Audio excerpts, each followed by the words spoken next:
Hello everyone, and welcome to the Assembly Editor video. In this video, we are going to cover modification, editing, and saving of cabinets. So let's get started.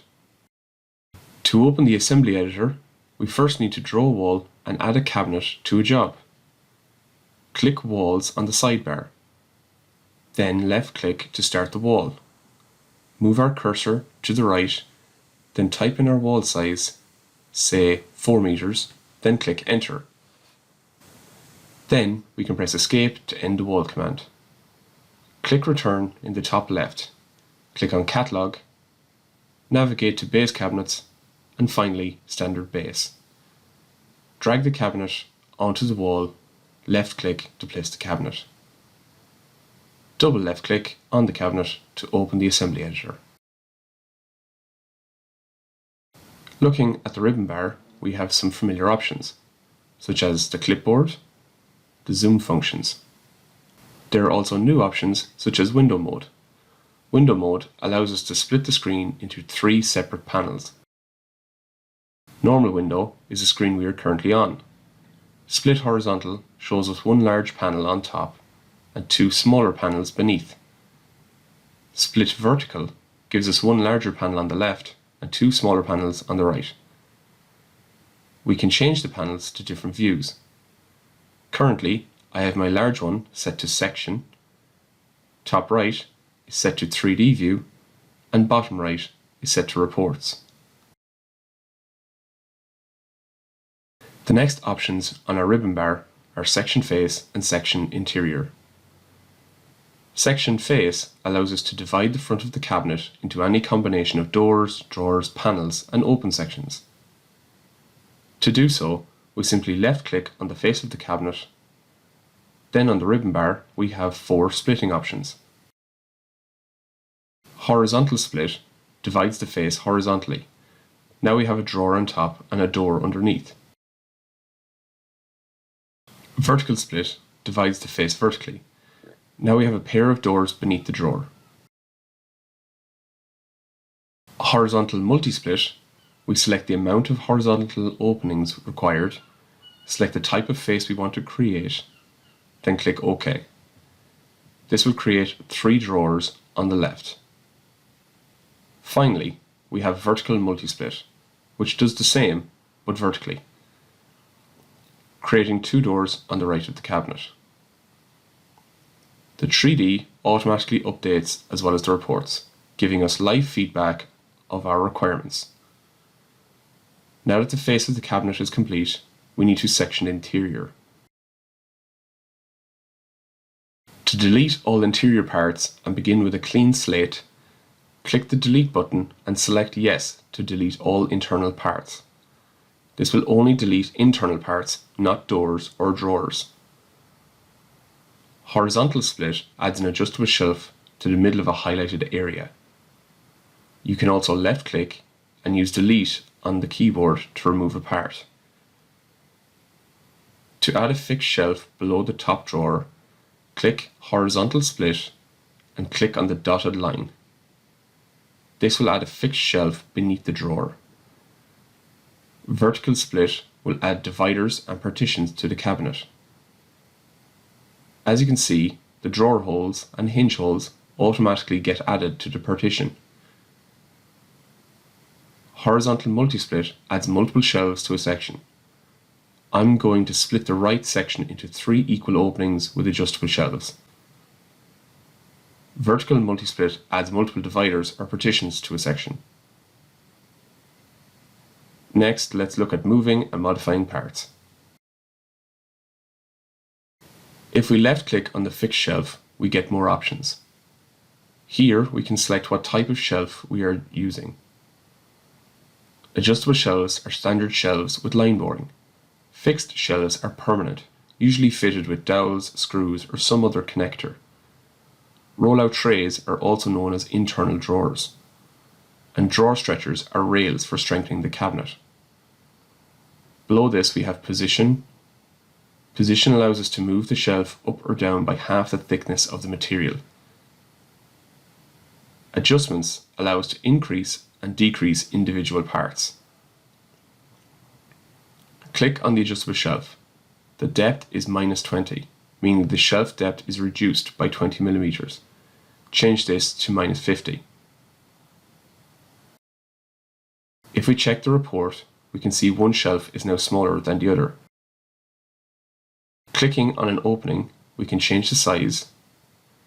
If I change the height to 50, the opening is reduced. I can then lock this height so that it will never change. I can change the opening above or below, but the locked opening will never change. To make the top and bottom section equal, we can right-click, find the option called Equalize Height, then do the same on the bottom section. This syncs the two sections so they will always be the same height. These options are also available on section face.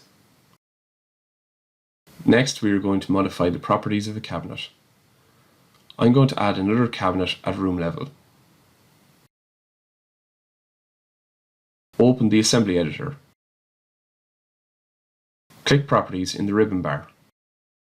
Properties allow us to edit many facets of the object we are working on. Click on General.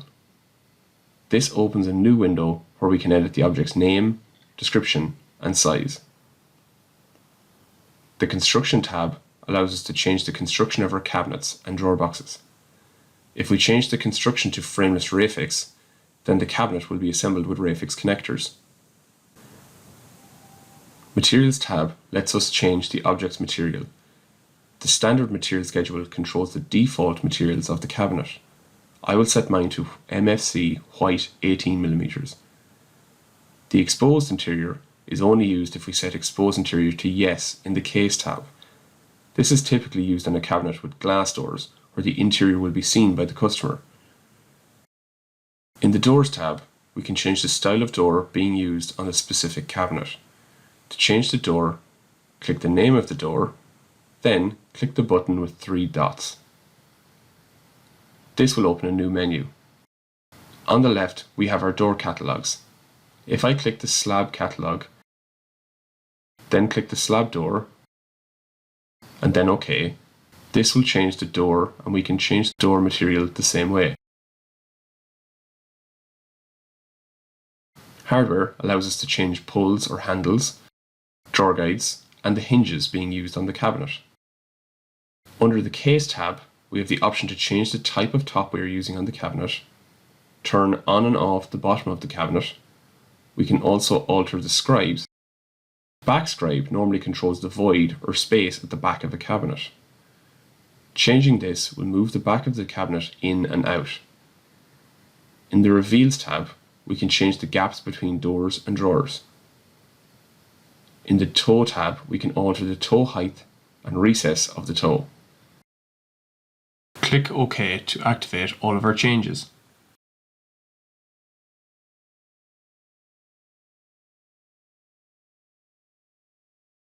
That concludes the Properties button. Next, we will look at the Modifications tab. Overrides show us all the changes we made to the object and lets us remove them. Default Assembly removes all shaping, sectioning, and overrides on an object. Adjust Parts allows us to modify individual components that are not selectable in the section view, such as the top, bottom, back, left, and right ends.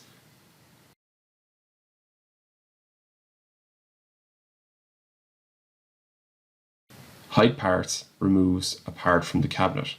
It will not be shown up in the reports or be sent to a machine. To hide a part, click the plus button to expand the sections. Tick the part you want to hide, click OK. To unhide it, repeat the same process and untick the box.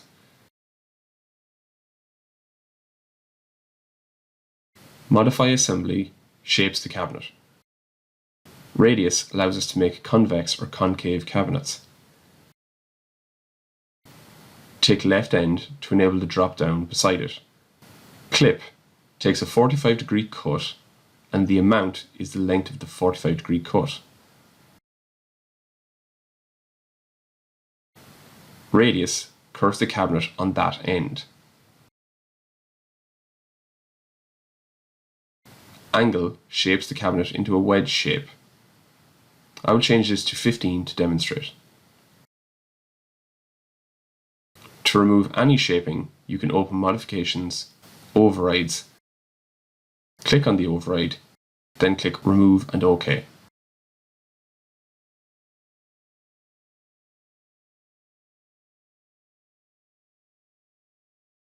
Reverse assembly mirrors a cabinet, allowing you to make a left-hand and right-hand cabinet quickly. On the sidebar to our left, you will see a square with a red line on one side. This is the side selector. If we click on the right-hand dotted line, our view changes.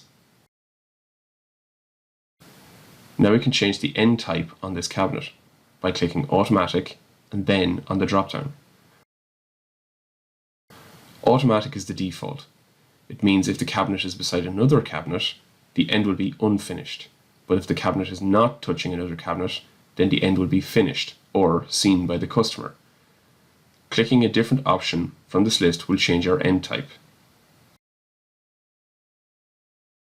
If you want to keep the changes you have made to a cabinet or an object, simply right-click on the white space around a cabinet or object.